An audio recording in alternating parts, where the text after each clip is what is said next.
Bonjour à toutes et à tous, bienvenue pour ce troisième jour des fractions, quatrième même, ce samedi très richement animé avec beaucoup de rencontres.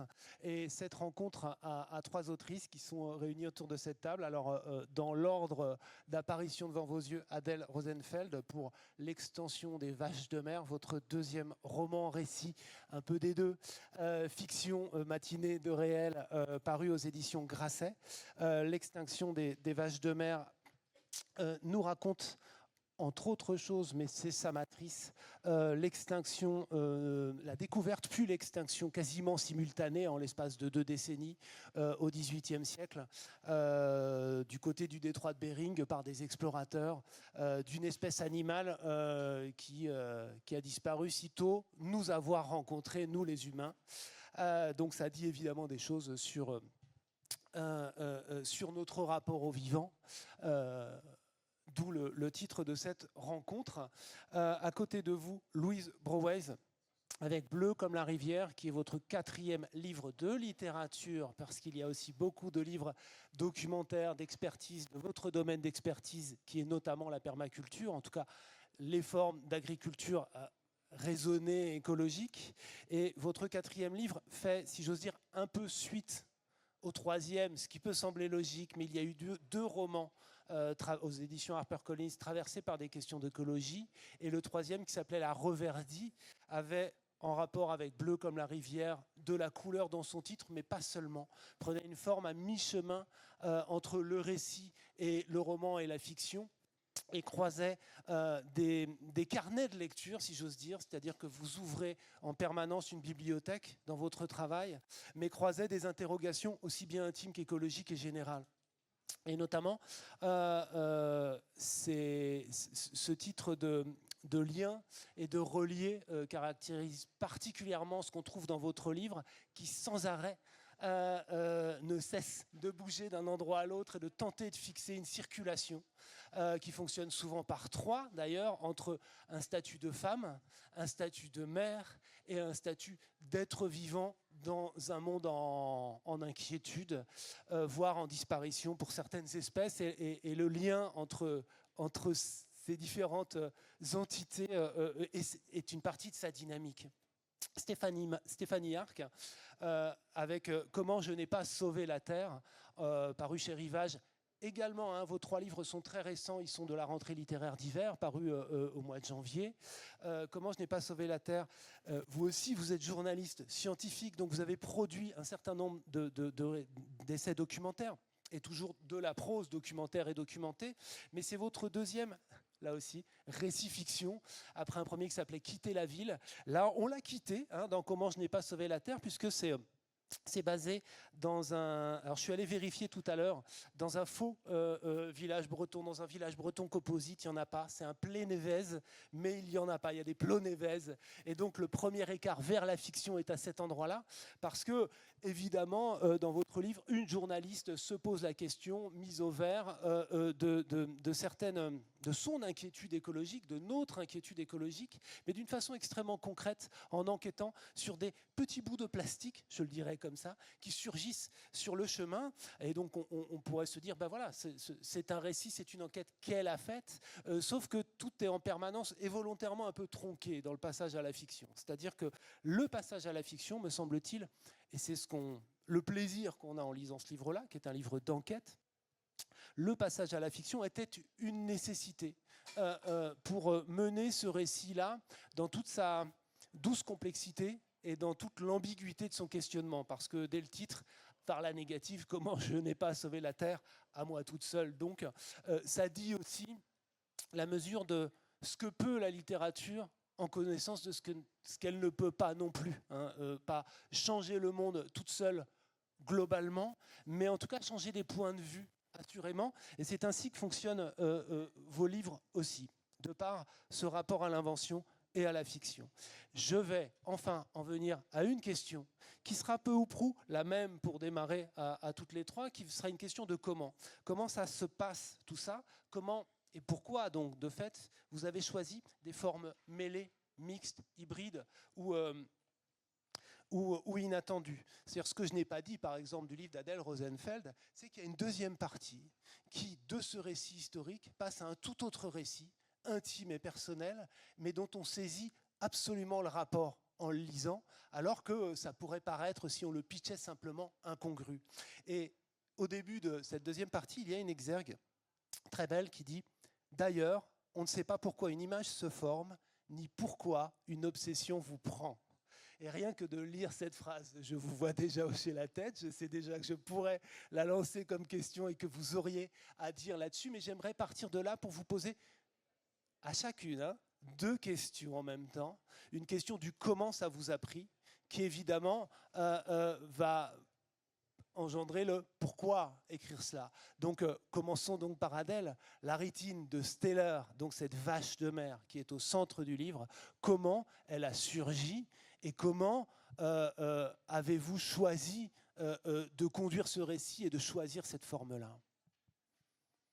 La rythine de Steller, qui est plus connue sous le nom de vache de mer, il y a un squelette qui est présenté au Muséum d'histoire naturelle de Paris. Et je suis très férue de Muséum d'histoire naturelle de Paris, mais pas que de Paris. Dans toutes les villes où je vais, j'adore aller voir les muséums d'histoire naturelle.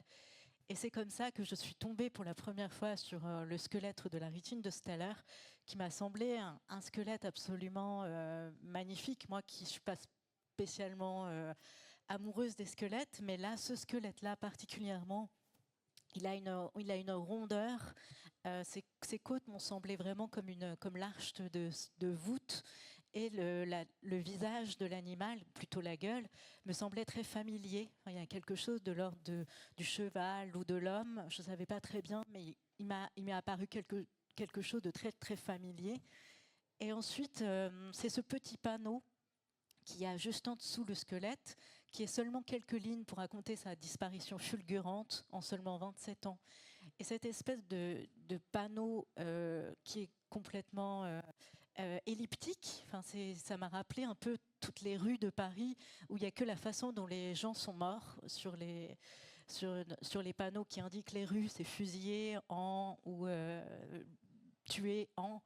Et ça m'a rappelé ça. Donc il y a eu tout de suite d'emblée un rapport très humain avec ce squelette et avec cette histoire. Et j'ai eu envie de la creuser. Alors déjà dans le premier roman, elle était présente, la vache de mer. Elle apparaît déjà au début du texte. Et là, j'ai vraiment eu envie de reprendre, enfin de vraiment m'y pencher sur cet animal. Et c'est là que j'ai fait une espèce de boulimie de recherche autour de cet animal et que l'obsession a commencé vraiment à m'habiter. Donc ça a commencé par plein de recherches. L'idée d'être habitée par vraiment ce squelette, cette rondeur, c'était une promesse pour moi de quelque chose, je ne savais pas encore quoi, mais il y avait cette rondeur de l'animal qui me séduisait, qui me consolait. Et la deuxième partie est arrivée là elle est arrivée après l'écriture du premier texte, qui raconte vraiment l'histoire de cette apparition et de cette disparition. Mais pour comprendre pourquoi j'écrivais ce texte, j'avais besoin d'en passer par cette deuxième partie qui en fait dévoile les dessous de l'obsession. Et parce que tout du long de l'écriture, je me posais la question, mais pourquoi suis-je habitée par cet animal ? Qu'est-ce qui chez moi, dans cette histoire, quelles sont les analogies que j'ai, moi, avec cette histoire? Pourquoi j'en suis obsédée ? Je ne comprenais pas pourquoi. Et donc il fallait en passer par un deuxième récit pour en venir à bout de cette obsession et de cet objet, de cette traversée qu'est le texte. Merci. Louise Brouez. En écoutant Adèle, je repensais Castor, je repensais Chien, et je repensais y compris Chienne, qui intervient assez tôt dans le livre et qui est assez représentatif aussi de l'humour de votre texte, quoi, de ces aspects transgressifs et virevoltants, parce que vous partez du statut de femme, de mère, d'amoureuse, mariée, et vous nous dites texto, eh bien, comment ça se passe ensuite ? Je vais vous raconter ça.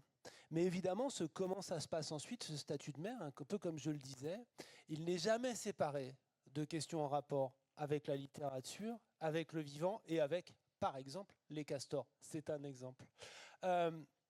Comment ça se met en place une forme comme ça? Parce que c'est la forme qui vous était nécessaire, hein. Ça aussi, vous l'écrivez. Et un peu comme le disait Adèle, la forme est une partie de la résolution, c'est-à-dire qu'il fallait trouver la forme pour creuser la question. En écoutant Adèle, je me demandais quel était mon squelette et mon obsession, en commençant Bleu comme la rivière. Le squelette, c'est un livre que j'écris et dont j'avorte, que j'arrive jamais à mener au bout, qui est vraiment un échec. Pendant 1 an et demi, je rame à essayer d'écrire un texte et ça ne fonctionne pas. C'est assez dur, hein. Enfin, vous avez tous vécu des échecs, enfin, vous voyez ce que c'est, d'être 1 an et demi dans un tunnel et de ne pas voir la lumière. Et un jour, je suis au téléphone avec mon éditrice et elle me dit, et je suis en larmes, je crois, au téléphone, hein, et je lui raconte pourquoi j'y arrive pas. Et elle me laisse parler et elle me dit, écris la suite de la revue Hardy et raconte ça, tout ce que tu viens de me dire. L'angoisse, l'écologie, la maternité, la crise de la quarantaine, la crise de la biodiversité, ce texte qui n'arrive pas à aboutir et pourquoi. Pourquoi j'arrive pas à faire une fiction et je rebascule dans la non-fiction avec cette urgence-là.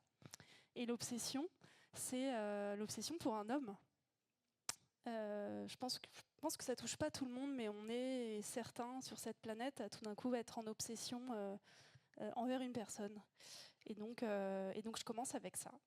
J'avais écrit La Rue Hardy, comme vous disiez, et La Rue Hardy était un livre cabane et parlait du règne végétal.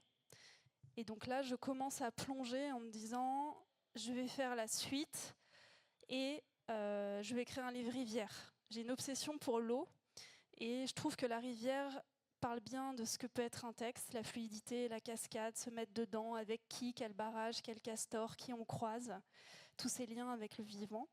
Donc je me dis, j'ai essayé d'écrire un livre rivière et de mettre beaucoup d'eau dedans, d'explorer l'eau sous toutes ses formes. Et après avoir mis beaucoup le règne végétal dans La Rue Hardy, là je veux tresser avec le monde animal.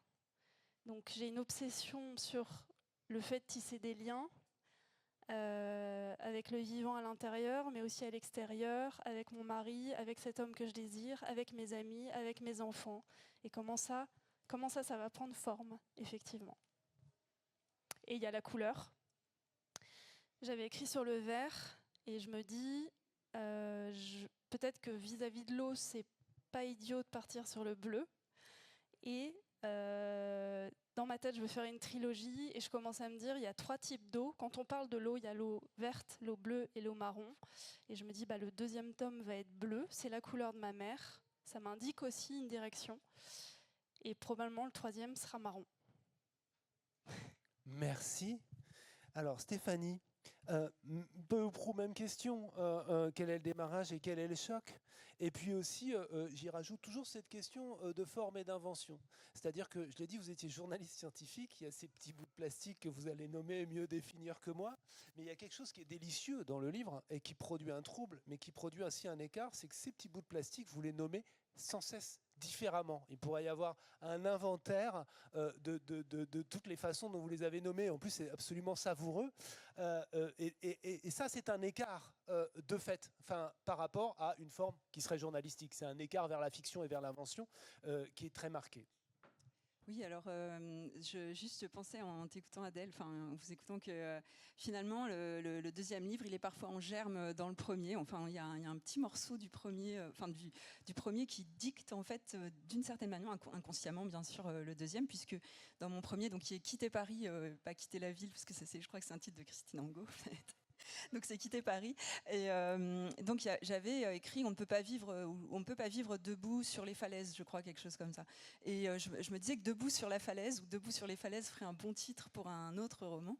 Et il s'avère que c'est en promenant sur ces fameuses falaises, donc en Bretagne, dans les Côtes d'Armor, que je suis tombée sur. C'est difficile de ne pas les voir, sur le sentier des douaniers, sur d'innombrables, alors vraiment des tas et des tas de lambeaux de plastique noir pour vous les représenter. Vous les connaissez bien sûr parce que ils sont étendus sur les champs, mais à l'état de lambeaux, ça vous fait penser à des sacs poubelles. Hein. Clairement, ce sont des fragments comme de sacs poubelles, quoi. C'est du polyéthylène en vérité.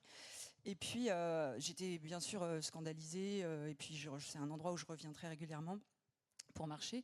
Et donc j'ai commencé à me demander que faisaient ces morceaux de plastique sur un sentier des douaniers, sur une zone qui est censée être protégée, c'est une zone Natura 2000, au bord de la mer, vraiment au bord des falaises. C'est des très très grandes falaises. Et en fait, le comment, c'est que j'ai sans cesse été rattrapée par la réalité. On dit que la réalité... souvent on dit que la réalité dépasse la fiction, et c'est vraiment ce qui s'est passé qui fait que j'ai fait un pas puis un autre pas dans la perspective d'une enquête sur ce que c'était. Simplement, je me suis demandé d'abord d'où ça venait, simplement, qui les laissait là, et surtout ce qu'ils allaient devenir. Donc, parce qu'une fois qu'ils sont au bord de la mer, ces lambeaux, ils sont avalés par les animaux. On imagine qu'ils ne restent pas là sur le sentier, quoi. En fait, une chose en amenant une autre, j'ai décroché mon téléphone pour appeler la zone Natura 2000, pour leur demander qu'est-ce qui se passe avec ces plastiques, pourquoi il y a ça, etc. Et puis au village où j'étais, donc quelqu'un m'a dit je sais à qui appartiennent ces champs. En fait, ces plastiques sont utilisés sur les champs, ce sont des paillages agricoles, donc c'est un usage intensif du plastique qui est utilisé en maraîchage, y compris en maraîchage biologique. Donc je suis allée au Point Vert, au Gamme Vert local, pour commencer à poser des questions aux vendeuses qui travaillaient, aux vendeurs qui travaillaient là, l'air de rien, et puis avec cette espèce de sensation que j'étais en train de faire une enquête un peu dangereuse. Enfin, je sais pas, j'étais moi-même dans... Je sais pas, j'étais rouletabille, quoi. D'un coup, j'avais la casquette de journaliste scientifique, mais aussi, je sais pas. Alors, j'avais pris mon dictaphone, je l'avais mis dans ma poche, et donc c'est ce que je raconte dans le roman. Et puis, au fur et à mesure, j'ai découvert donc le centre, de photo-évaluation en cherchant sur Internet. Donc j'ai commencé à contacter le centre de photo-évaluation des polymères, enfin des trucs dont les noms étaient eux-mêmes de la fiction, quoi, vous voyez. Et puis une chose en amenant une autre, je me suis dit mais en fait je vais raconter ça, je vais raconter ces enquêtes cette enquête au fur et à mesure des rencontres et des entretiens, et jusqu'à donc me rapprocher des agriculteurs et agricultrices qui utilisaient ces paillages et à travailler avec elles et eux dans les champs, en maraîchage pendant toute une saison, pour essayer de comprendre en vrai les raisons pour lesquelles on l'utilise, les systèmes dans lesquels les personnes sont prises. Et puis de fil en aiguille, je suis allée jusqu'à remonter le système de la plasturgie. Enfin, j'ai visité une usine, un directeur recherche et développement. Enfin voilà, donc c'est ça ce qui s'est passé en vérité. Et j'ai raconté ensuite en le mettant en scène avec de la fiction parce que c'est plus rigolo et on a beaucoup plus de liberté aussi qu'en écrivant un simple article de journalisme. Voilà. Et donc, par exemple, comment les appelez-vous ? Oui, un exemple qui vous revient à vous. Versatile suspect. Ouais. C'est très très beau, c'est très très poétique. Diable fourchu. Je sais pas, c'était vraiment drôle parce que ces petits morceaux de plastique qui deviennent comme des sortes de petits animaux. Enfin, c'est mi-organique, mi-synthétique. Dans le livre, bien sûr, c'est synthétique. C'est une synthèse synthétique, le plastique, mais c'est une production synthétique. Mais du coup, elle est tellement obsessionnelle. Donc, pour revenir sur la question de l'obsession, la narratrice et moi-même était tellement hantée par ces petits animaux que, ces morceaux de plastique, ça devient des petits animaux avec des noms qui disent des choses aussi de ce qu'ils sont. Et ça aussi, c'est ce que permet la fiction par rapport à, voilà. C'est la poésie du texte qui permet ça. Alors, et c'est presque inversion d'animaliser le plastique, en l'occurrence, m'amène à la question animale.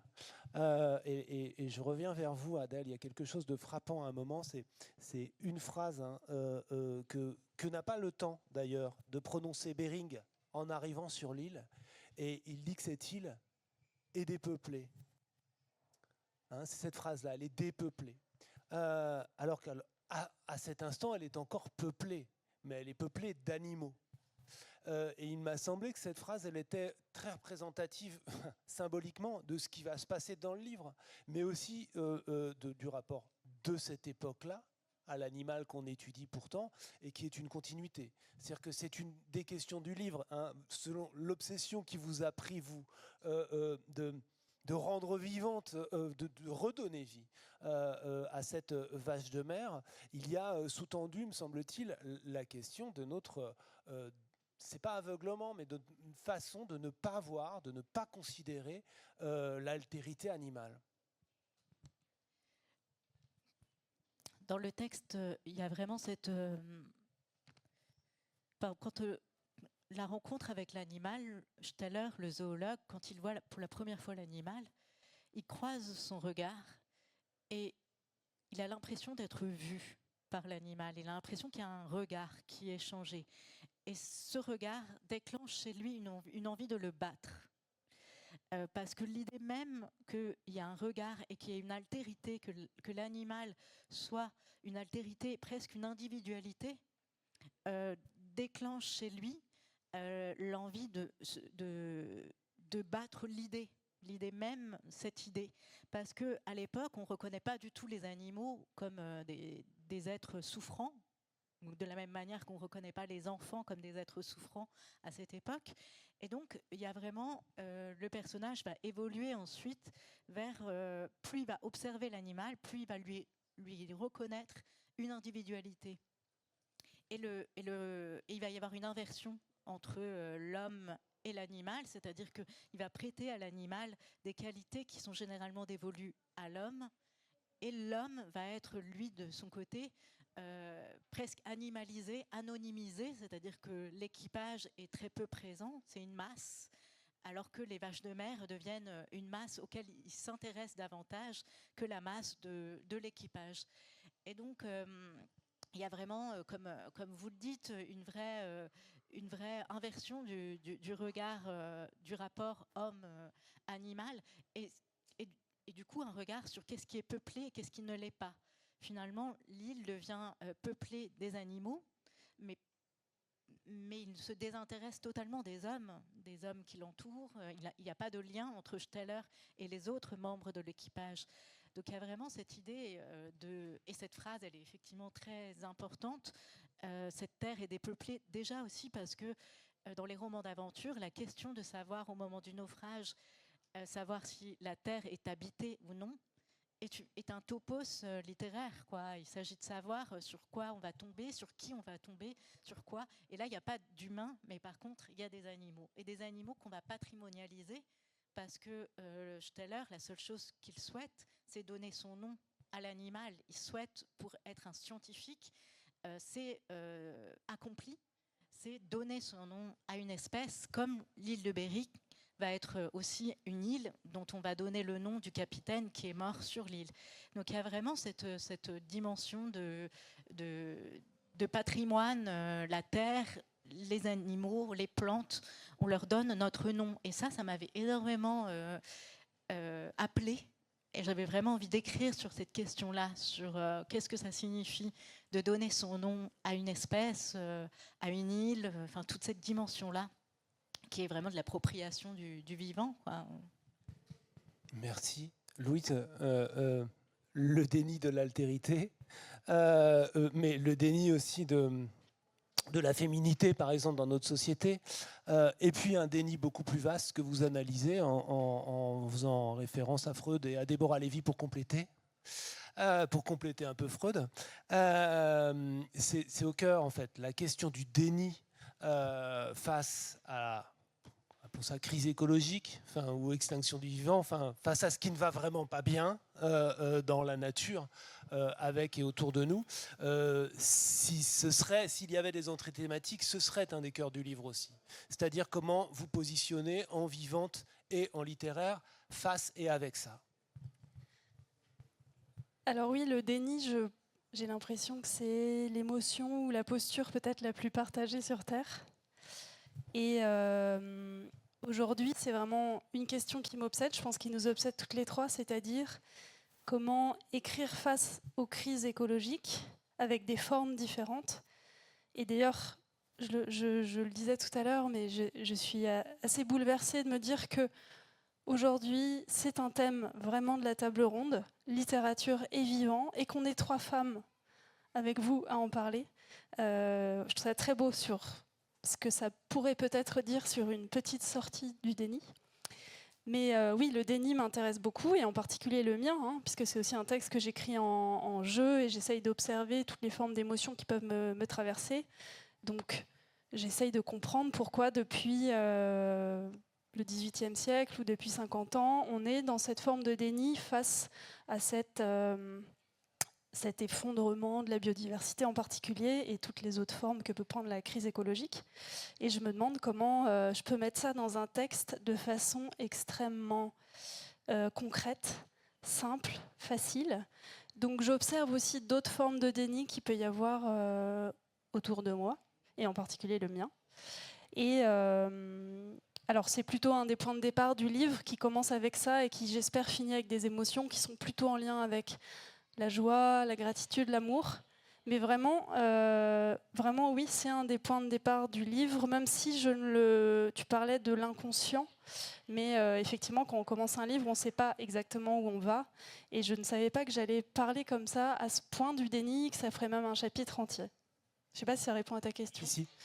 Parce que vous avez dit concrètement, et c'est quelque chose qui est remarquable dans le livre de Stéphanie aussi, c'est-à-dire que alors qu'il y a, comme vous l'avez dit, quelque chose qui scandalise, la position d'une narratrice, elle est intéressante, parce que c'est pas qu'elle soit ambiguë, mais en tout cas, elle est à hauteur, elle est très horizontale, elle arpente, elle fait son enquête, comme elle se trompe, comme quand on fait une enquête, et puis elle rencontre des gens, et puis configure de coupables, et puis en fait, ils sont quand même assez sympas, elle bosse avec eux, et il y a une volonté d'arpentage qui à la fois fait jeu d'enquête, qui nous entraîne avec nous là-dedans, mais il y avait aussi une volonté de ne pas globaliser pour le coup, de réindividualiser sans pour autant culpabiliser individuellement. Enfin, il y a une position qui est intéressante dans son ambiguïté fertile. Oui, c'est aussi pour ça que j'ai trouvé que la fiction et la littérature c'est vraiment le lieu pour faire le lieu de l'ambiguïté, le lieu de la complexité, le lieu pour saisir des paradoxes et des contradictions. Et c'est vrai que je me suis rendu compte en préparant cette table ronde notamment, mais que finalement mes livres sont souvent traversés par la question de la culpabilité. La narratrice, elle culpabilise, quoi. Elle culpabilise de pas quitter Paris dans le premier. Là, elle culpabilise de rien faire, clairement, enfin de pas agir alors que le monde est en train de s'effondrer, quoi. Enfin voilà. Et on est là à se dire bon, je vais fabriquer mon dentifrice ou je sais pas, mais on est quand même assez dépossédé à moins qu'on soit militante frontalement et qu'on manifeste, qu'on fasse des actions directes, mais c'est pas nécessairement la personnalité de la narratrice qui est devant son écran d'ordinateur à écrire. Et puis à un moment, elle se dit bon, au moins je vais essayer de faire quelque chose en sortant dehors et en parlant à des gens. Mais c'est vrai qu'elle rencontre tous ces gens et puis elle aime les êtres humains, quoi. Elle les aime, elle les déteste, mais elle les aime, donc elle essaye de les comprendre, et en les comprenant, c'est aussi ça le métier de journaliste pour moi, c'est d'avoir une forme d'empathie. Mais à partir du moment où on a une forme d'empathie et où on essaie de comprendre dans quelle situation les gens se trouvent et dans quelle complexité ils sont eux-mêmes et quels sont les paradoxes ou les contradictions qui les traversent, alors là tout devient hyper compliqué et on peut plus, c'est beaucoup plus difficile de condamner frontalement une personne ou une autre, ou les actions une autre. Il y a quand même une ou deux personnes qui sont très... Il y a beaucoup d'ironie, donc c'est par l'ironie qu'on perçoit que la narratrice les juge quand même des mauvaises personnes. Mais en tout cas, il y a le comité de la plasticulture. Bon là, la personne qui la reçoit, elle n'a pas trop d'empathie. Il raconte beaucoup de mensonges et elle les perçoit et elle essaye de les montrer, quoi. Mais en revanche, par exemple, un directeur de recherche et innovation, là, elle voit bien qu'il est pétri de contradictions. Il défend le plastique et en même temps, il a conscience que tout ça, ça va pas être possible, quoi. Qu'il va falloir trouver d'autres solutions. Et il développe lui-même un plastique. Il essaye lui-même de développer un plastique biodégradable. Mais voilà, donc c'est vrai ce que ça permet. Et donc la narratrice, elle est... Voilà, c'est un peu une anti-héroïne encore. J'avoue que j'aime bien les anti-héroïnes pour cette raison-là. Voilà. Il y a quelque chose qui se passe dès le début de votre livre, et il y aura du commun avec le début du livre d'Adèle qui est frappant, et je pense assez symbolique dans la traversée qu'on fait en tant que lecteur face à un livre de littérature comme ça. C'est que, comme on le disait, ces petits bouts de plastique, elle met des mois, 9 mois je crois, à vraiment les voir. Elle les voit mais elle ne les voit pas. Ça pourrait être symbolique du déni aussi ou d'un aveuglement, mais c'est quelque chose qui à la fois une portée symbolique et efficace dans le livre. C'est ce qui déclenche une enquête et c'est aussi ce que fait l'enquête. C'est-à-dire en permanence, elle va, si j'ose dire, régler ses lunettes. On va, et nous avec, s'approcher de peut-être pas réparer, peut-être pas résoudre, mais au moins mieux voir. Non, mais ça m'a frappé quand j'ai lu le livre d'Adèle, que l'incipit de ton roman, c'était un peu comme le mien, sauf que ce que voit le narrateur, la narration dans ton livre, ce sont ces vaches de mer impressionnantes. Mais on ne sait pas trop ce que c'est au début. Enfin voilà, je me permets de parler du coup. Oui, ce sont des collines. Non, mais c'est fou. Et c'est vrai que l'incipit du mien, le début du mien, du coup, c'est pareil. C'est cette focale qui décrit en fait ces morceaux comme des êtres dont on ne sait pas trop ce que c'est. Et puis, le roman va permettre de s'approcher de plus en plus. Le tien, il les découpe carrément, donc pour voir l'intérieur. On ne peut pas trop découper des fragments de plastique, mais finalement, c'est un peu la même chose, quoi. On essaie de comprendre finalement ce que c'est. Hein.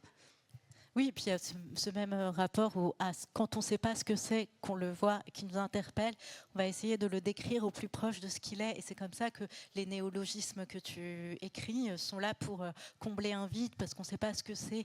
Et c'est là qu'il y a une invention aussi, c'est-à-dire que face à ce qu'on ne reconnaît pas, qu'on ne connaît pas, on va inventer un langage. Et le scientifique, comme le poète, ils vont faire la même chose. Ils vont créer un langage pour parler de ce qu'il a vu, qu'il n'a pas vu jusque-là, et il le voit, et il va inventer quelque chose, parce qu'il faut bien, et c'est ce que tu fais, toi, quand tu utilises tous ces mots qui sont des espèces de mots valises, enfin, c'est des mots composés qui, à chaque fois, donnent un autre aspect de la chose, un autre aspect du plastique, et c'est une espèce de boule à facettes de l'objet qu'on cherche à saisir, qu'on ne... et ça, c'est quelque chose aussi que j'avais envie de trouver, c'est-à-dire comment parler de quelque chose qu'on n'a encore jamais vu. Mais si je peux ajouter, juste dans ton livre aussi, il y a cet entrelacement, je trouve, de l'humain et de la nature qui est présent à chaque ligne aussi. C'est ce que j'ai trouvé vraiment chouette, cet entrelacement, tu vois, de notre regard et de la nature, quoi. Oui, parce que je voulais en venir au castor, j'en ai parlé tout à l'heure. Il y a énormément d'aspects documentaires. On apprend des choses sur le castor, qui par ailleurs a été, c'est presque éteint par notre faute aussi, puis que là on est en train d'essayer d'apprendre auprès du castor, ça vous allez pouvoir nous en dire un peu plus. Mais par ailleurs, comme tout fait toujours lien dans le livre, le castor, il entretient aussi des rapports, des correspondances avec votre état de femme à cet endroit-là de sa vie. Tout est toujours ouvert et relié, encore une fois. Donc 2 questions dans celle-là. Évoquer le castor documentairement, ce que vous nous en dites, mais également poétiquement et métaphysiquement, ce qu'il permet et produit. Alors avant de parler du castor métaphysique, je vous écoutais toutes les deux et je me disais, finalement dans mon texte, ça commence avec une narratrice qui ne voit plus. Je me disais plutôt ça. La porte est fermée. C'est une narratrice qui est un peu en crise, qui a du chagrin, de la tristesse, une forme de dépression, qui est enfermée dans sa maternité, dans l'hétéroconjugalité, et qui tout d'un coup va essayer de commencer à redessiner une porte avec l'écriture et d'ouvrir cette porte en particulier aux animaux, d'ouvrir la porte à l'altérité, d'essayer d'aller regarder de ce côté-là. Et très vite, il y a des castors qui vont entrer par cette porte, des castors imaginaires, mais des castors. J'en ai vu une fois en vrai dans la Drôme, mais sinon j'ai lu effectivement beaucoup de livres sur les castors, et en particulier Rendre l'eau à la terre, donc le livre de Baptiste Morisot et Suzanne Husky, qui est constitué de beaucoup de fragments sur l'eau et sur la place du castor. Et je découvre... peut-être un peu comme toi, avec les vaches de mer, une forme d'obsession, effectivement, pour cette figure-là, qui est aujourd'hui protégée, contrairement à son cousin le ragondant, qui est nuisible. Alors moi, ça me fait rire. Ça dit quoi de nous, de considérer le monde comme ça ? Je fais le lien avec le féminisme. Est-ce qu'on est nuisible ou protégé, nous les femmes ? Je ne sais pas trop. Et du coup, c'est vrai que le castor, dans la façon dont il a été complètement éradiqué, puis aujourd'hui protégé, ça m'intéresse. Et ça m'intéresse aussi parce que ça fait appel à mes lointaines études d'agronomie, où on a appris des choses peut-être un petit peu mainstream sur l'agriculture. Et là, je découvre que finalement, le castor est là depuis 8 millions d'années et qu'il jardine le monde bien avant nous. Et qu'il nous a d'ailleurs, nous, jamais considérés comme nuisibles, alors que peut-être qu'il aurait le droit. Et j'essaye comme ça de comprendre ce qu'il fait, la façon dont il fertilise les rivières. Je trouve ça passionnant, parce que le thème de l'eau, il est crucial aujourd'hui d'un point de vue écologique dans nos vies. la façon dont le castor habite la rivière, dont on l'a éradiqué, qu'on a bétonné nos rivières. Là aussi, ça me fait penser à des choses en lien avec le féminisme, comme on est corseté. Et je fais des liens entre nos rivières extérieures et intérieures, et toujours en convoquant aussi cette figure du castor, qui est un animal fidèle, qui se reproduit ventre à ventre dans les rivières entre janvier à mars. Voilà, je découvre plein de lueurs, de sentiments poétiques comme ça. Et c'est ce que je fais aussi dans le livre. Je crois que je convoque peut-être une centaine d'animaux, mais c'est-à-dire qu'à chaque fois, dans des situations qui peuvent être très honteuses, cocasses, désespérées, aller chercher du côté d'un comportement animal, c'est-à-dire comment se comporterait une araignée à ma place, ou comment elle verrait le monde, ça donne de la distance, éventuellement de l'humour et de la respiration. Oui, puis et des possibles. Quand vous parlez de statut du corps féminin, de plaisir féminin, de problèmes que ça pose, de problèmes y compris de conscience, on revient sur la culpabilité, tout ça. C'est dans ces moments-là que, en termes, aussi bien, je parlais d'humour tout à l'heure, mais de respiration, d'accélération de rythme, là, l'animal est convoqué, pas comme une métaphore, mais comme un repère, en fait. Et effectivement, il y a des choses très, très drôles et étonnantes, et on apprend sur les comportements de l'araignée, de toutes sortes d'autres animaux, dans des situations que ça nous permet de voir, si j'ose dire. Et là, je parle en tant qu'homme, on a bien compris que voilà, je n'étais pas moi une femme, et c'est super intéressant le déplacement que ça produit, pédagogiquement aussi, si j'ose dire. Cette invention-là, et là, je m'adresse aux journalistes aussi, cette invention-là, elle a une vertu de transmission, en plus d'être joueuse, d'être imaginative, me semble-t-il. Oui, c'est sûr. Ça permet, bien sûr, ça permet de montrer les choses différemment, mais ça permet aussi de les faire comprendre différemment. Et avec de l'émotion, notamment, ça marche très bien, mais pas que. De la poésie, fait que les gens aussi se souviennent de situations. Il y a quelque chose de très visuel aussi dans la poésie, notamment. Donc, ça marque les esprits, je pense, d'une autre façon. Par exemple, la transformation. Et je repense à un moment du texte d'Adèle, qui est écrit dans une langue très belle et respectueuse, si j'ose dire, de son objet, c'est-à-dire qui n'est pas une langue du XVIIIe, mais tout de même qui est très ouvragée. À un moment, il y a une énumération hallucinante en lettres capitales, parce que Steller se tient debout dans le ventre de la bête, ce qui est une figure alors mythologique, monstrueuse qu'on imagine. Et là, il y a une énumération de tous les liquides qui s'écouleraient d'un corps de sirène. On pourrait être chez Louise à cet endroit-là en termes de déplacement. Et c'est en capitale, la cyprine, la salive, la morve, la sueur, la bave, le cérumen, les larmes, les fesses, l'urine, le sang. Je ne fais pas la liste en entier, elle est 2 à 3 fois plus longue que ça. Et effectivement, c'est le seul passage en capitale, c'est un moment important, c'est un moment de transformation psychologique, mais qui passe par l'animalité. C'est-à-dire qu'à cet endroit-là, il comprend quelque chose de l'animal. Il y a une forme de transformation essentielle. Il y a aussi une autre transformation essentielle du texte, c'est que c'est une citation, en fait, ce passage de Monique Wittig, du corps lesbien. Parce qu'en fait, je voulais absolument la convoquer, Monique Wittig, et ce texte-là précisément, dans ce moment qui est un peu l'apothéose de la transformation et du rapport de Steller à l'animal, à la vache de mer, parce qu'effectivement, là, il est à l'intérieur d'elle, il est à l'intérieur de son corps éviscéré. Voilà. Et il est vraiment dans un moment d'érotisation maximale avec l'animal.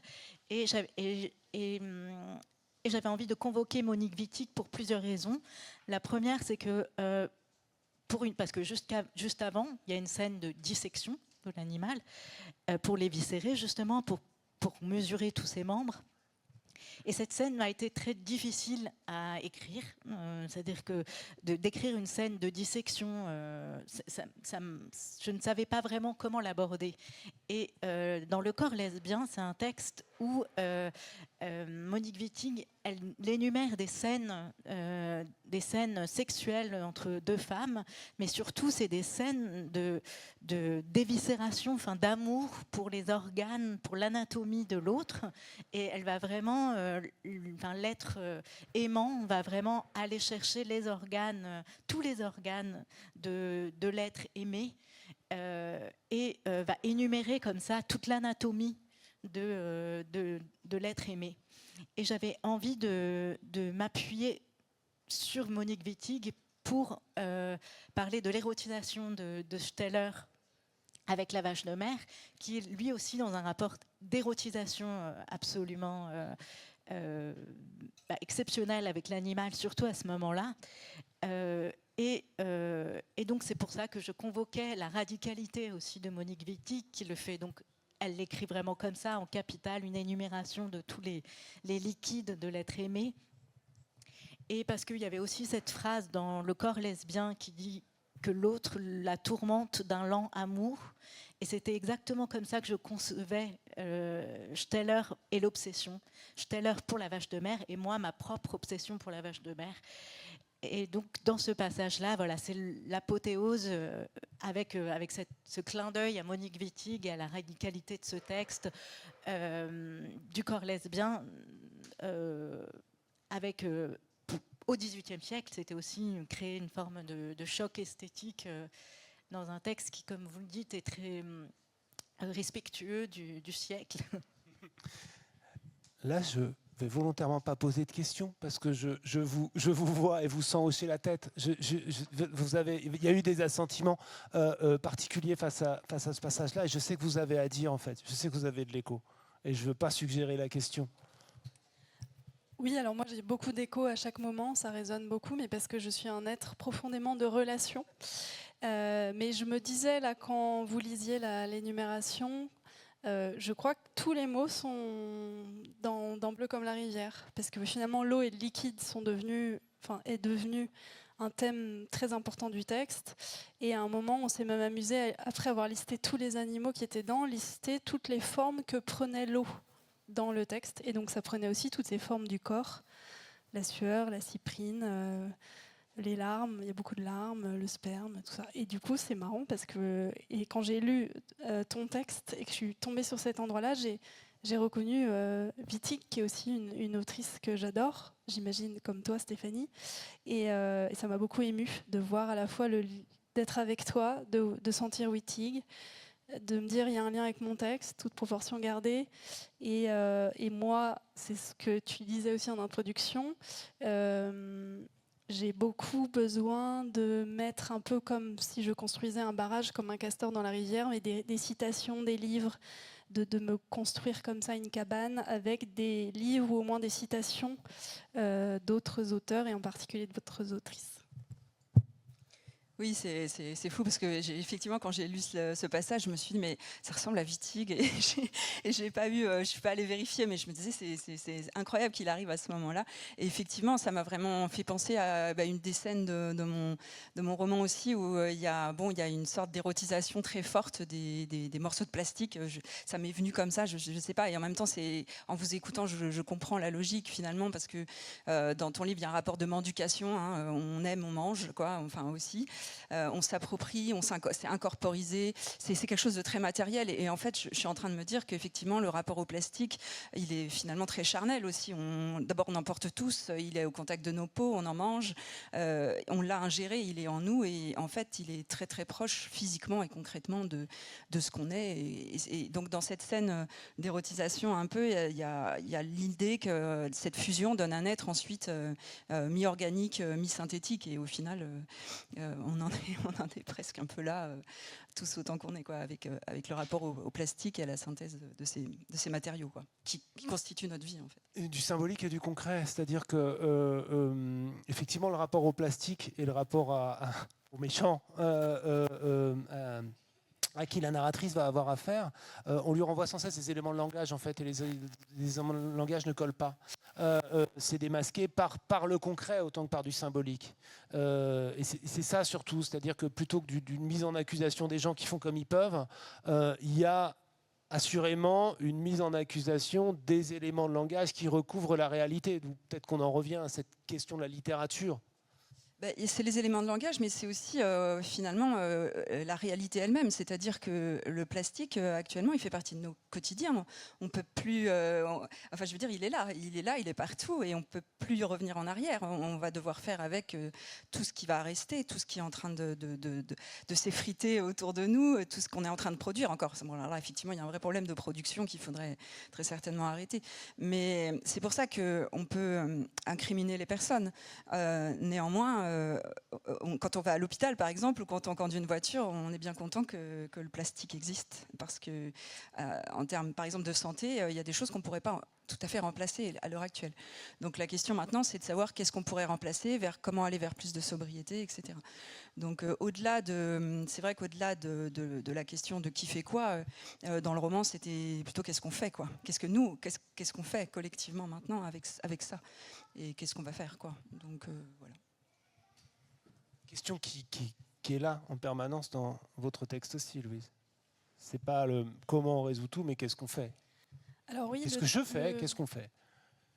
Le texte était traversé de questions, beaucoup. Il y avait même 2 listes de questions qui étaient comme des îlots, que j'avais appelés îlots au milieu. Il y avait la liste des questions auxquelles ce roman ne répondra pas. Il y avait la liste des questions que j'ai posées à l'homme dont je voulais désespérément qu'il soit mon amant. Et mon éditrice m'a dit, mais on va enlever ces 2 îlots. Donc elles sont parties, mais j'aime à penser, et j'imagine que vous ressentez la même chose, que tout ce qu'on a enlevé dans le livre est un peu là comme un fantôme. On parlait de disparition.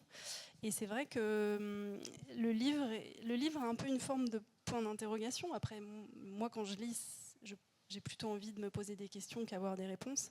Et quand j'écris, c'est pareil. Qu'est-ce qu'on va faire ? C'est peut-être la plus grande question.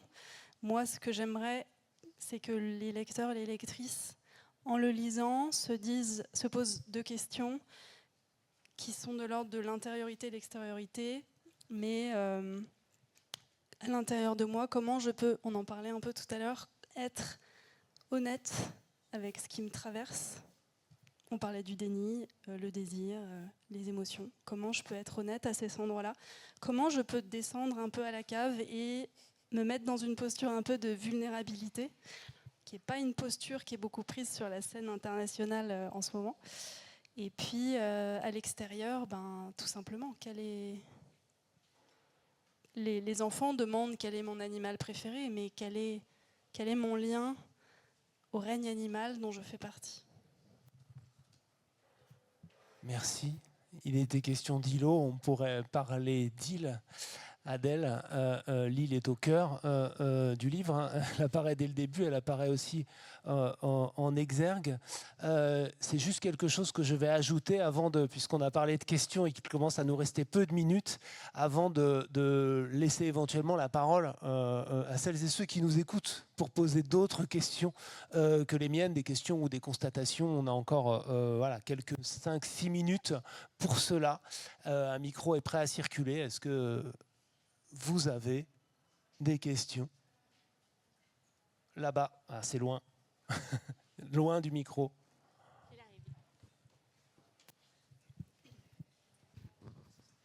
Bonsoir. Je ne sais pas si on m'entend. Oui, c'est bon. J'ai pas eu l'honneur d'entendre toute votre intervention. Alors, j'ai simplement entendu sur la fin, je vais être très parcellaire, mais vous m'en voudrez pas, j'espère.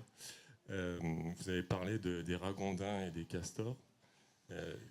Si vous habitez à Paris, vous savez peut-être que les gens du 16e, en désespérance de vie animale, vont faire parfois une randonnée autour de la grande île et de la petite île qui est proche de la porte de la Muette. Et là, il y a plein de ragondins. Et les gens adorent donner des morceaux de pain, un plat entier de pâtes à 18h le soir, si ça vous intéresse. Et effectivement, moi j'aime bien les deux, mais je ne suis pas sûr qu'il faut opposer l'amour des ragondins et l'amour des castors. Moi j'aime bien toutes les espèces animales, mais effectivement les ragondins ils prennent peut-être un peu de place. Et j'aime aussi les femmes Mais par contre, je ne suis pas féministe. Voilà, c'est une parenthèse. Est-ce qu'il y a une question dans votre intervention? Ah oui, alors il y a un point peut-être un peu moins léger. Je suis pas d'accord sur les plastiques. Enfin, tout à fait d'accord. C'est-à-dire que chacun prend, par exemple, fait un choix à chaque fois qu'on se pointe dans un supermarché de prendre des sacs en fait, d'utiliser des sacs ou bien d'en apporter. Enfin, il y a des petits gestes. Par exemple, moi, j'ai pas de voiture. Mais monsieur, est-ce que c'est une question? Désolé, c'est mon rôle C'est un témoignage, mais c'est juste pour lancer une petite polémique sur, effectivement, on ne parle pas assez des méfaits du plastique. Oui, tout à fait. Est-ce qu'on peut aller un peu plus loin là-dessus? Ah bah là, on ne va pas avoir le temps là, mais on... Merci voilà. beaucoup. Lisez le livre de Stéphanie, il nous renseigne déjà un peu. Lisez également, par exemple, Trash Vortex de Mathieu Larnaudy, paru l'année dernière. Et on a une question par là, s'il vous plaît.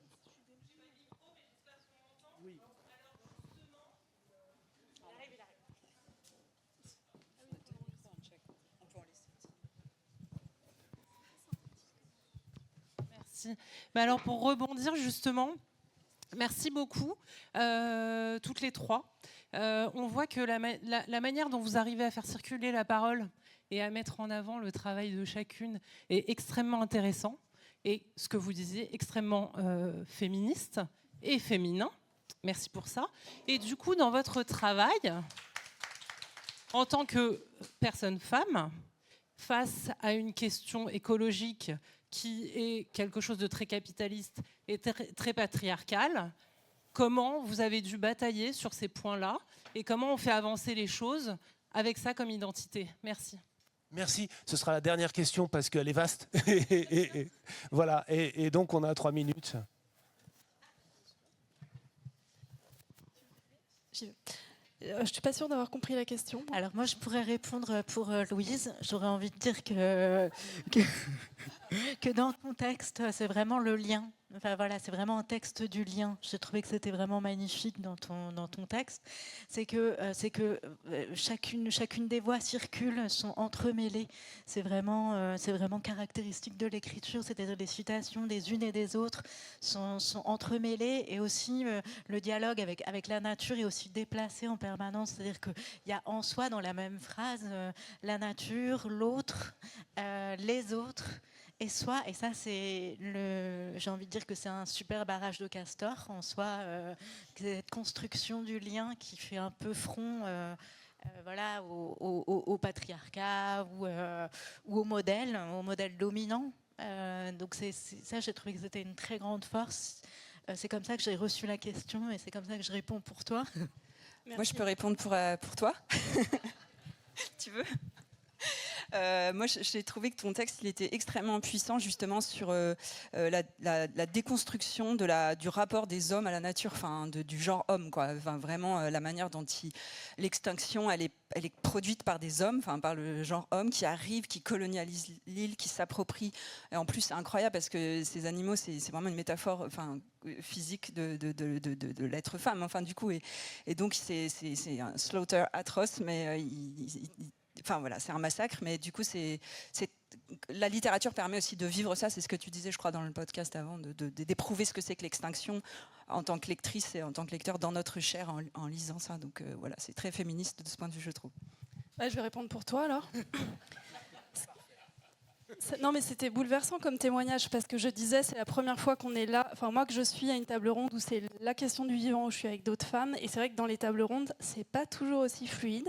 Je m'arrêterai là. Et que je pense que les femmes, sans les essentialiser, on a probablement un rôle à jouer énorme là-dedans. Moi, je viens du monde agricole, enfin de cette formation-là, et mon père son métier.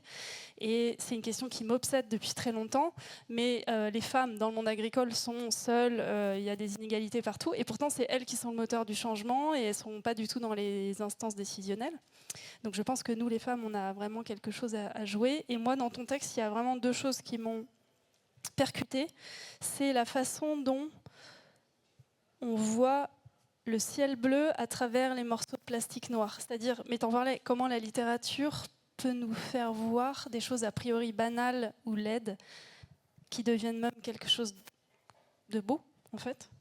Et puis le côté mais qu'on voit là quand on t'écoute. Moi, j'ai l'impression d'être enfermée dans mon petit bureau de parisienne, voilà.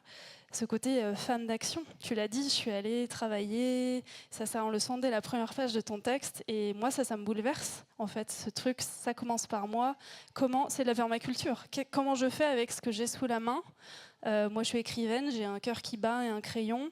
Toi, tu vas un peu plus loin, et voilà, par quoi je commence ? Quelles sont mes ressources ?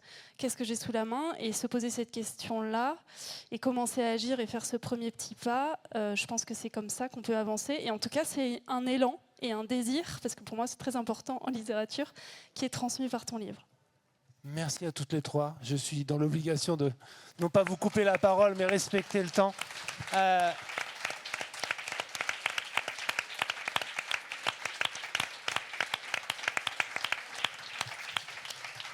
Vous pouvez évidemment rencontrer chacune des autrices individuellement et collectivement autour d'une séance de dédicace. J'espère et je ne doute pas que ça vous a convaincu d'aller découvrir leurs livres et les rencontrer. Merci beaucoup à toutes les trois. Dans 3 à 4 minutes à peine démarrera ici même une lecture musicale magnifique de James Noel aussi. Donc vous pourrez et discuter et avoir de la musique et de la poésie. Merci à toutes les trois. Bonne suite de festival.